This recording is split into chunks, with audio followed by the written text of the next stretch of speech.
Hey everyone, today I'm going to show you how to do the chalkboard technique with their Stampin' Pastels and Whisper White craft ink. So I've got a piece of basic black cardstock.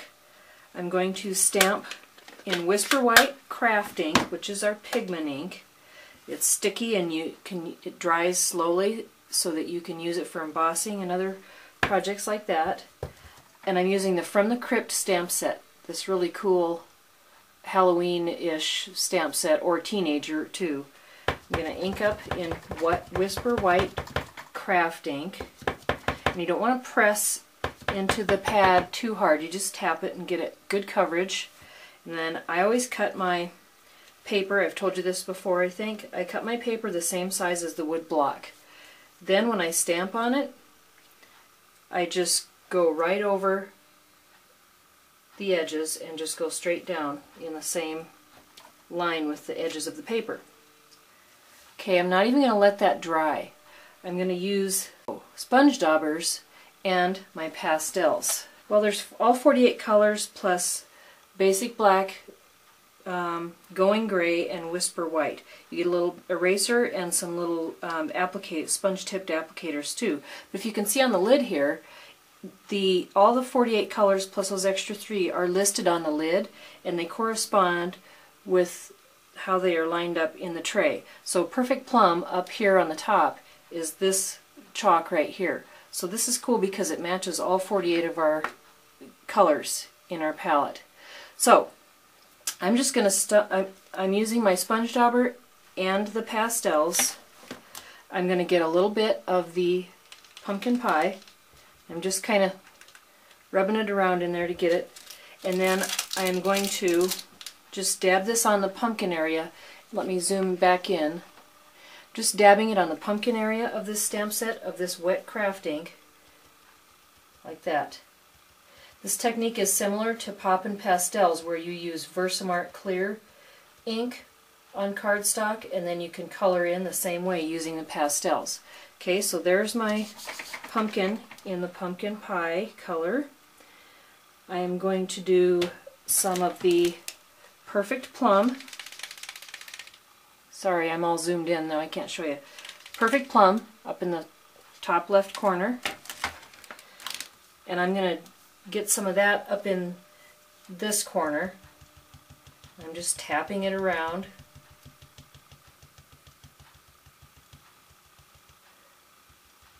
And I think I'll put some down in this corner too, over those swirls and that cemetery area. Okay, next I'm going to do some Old Olive, which is this one right here. And I think I'll do this treed area right here. And maybe down in this area. Okay. Next I'm going to do Whisper White, because I want the skull to be white and the ghost to be white. And I tried the bats and the crows in black, but it doesn't show up very well. So I think we'll just stick with white on these. Just tap it over. I'll get some more, tap it over there, and then I want the shape of the skeleton, the teeth and the eyes and the nose cavity to be white. Okay, that's it for coloring in. Now to get the excess off, I'm just going to use my stipple brush just to kind of brush some of that off of there.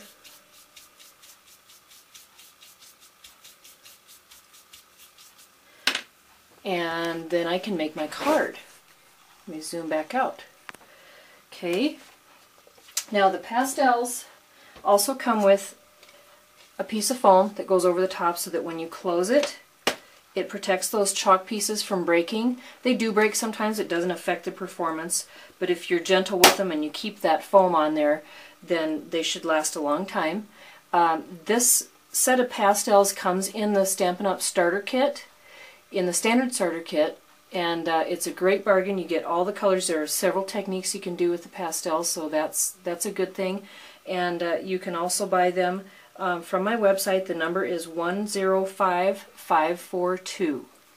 Okay, let's make the card. Use the ticket corner punch to punch all 4 edges of my stamped piece.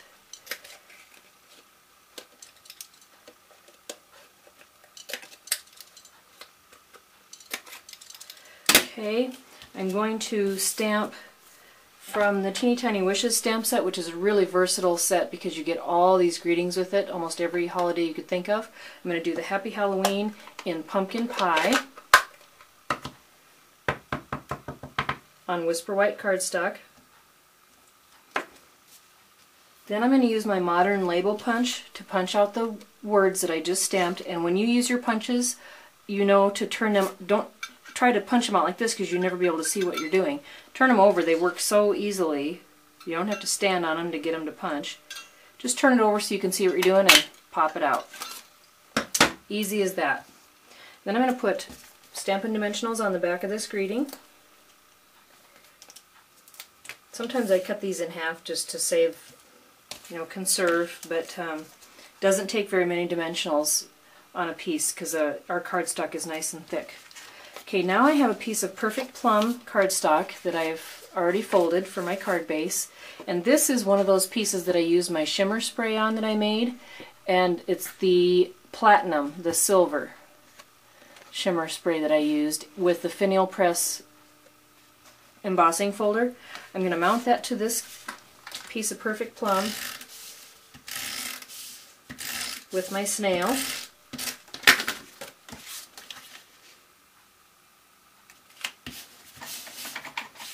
And then, oops, blooper. Here's what you do if you screw something up, which I just did. I didn't want to mount this on here until I put my brads on because I don't want the prongs of my brads to show through my card base. So actually I need to mount this first. So let's put Stampin' Dimensionals on the back of my stamped piece.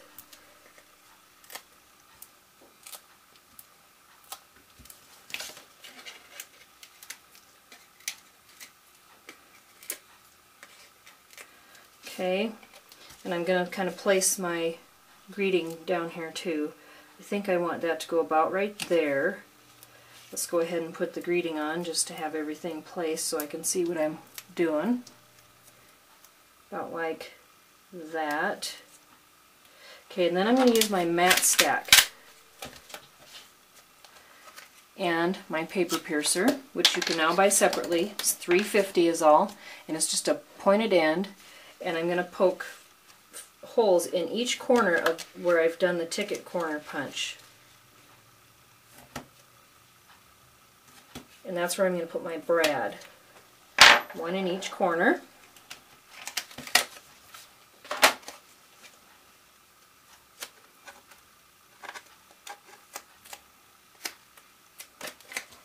Now it's all sticky on the back because I goofed up and tried to adhere it beforehand, but since I pulled it off right away and didn't press down too hard, I was able to get it pulled up. That's the thing about adhesives. When you really want them to stick, you need to apply some pressure to them. So double check before you actually put that pressure on. Okay, now I've got my brads on. I might just add a couple of little more zips of snail since I had to pull it off. Now I'm going to actually mount this to here, to my card base. Get it placed on there, and now I'm going to actually press down hard to get that to stick. And there we have the finished card. Nice spooky Halloween card using the chalkboard technique with your pastels and craft ink. Thanks for watching.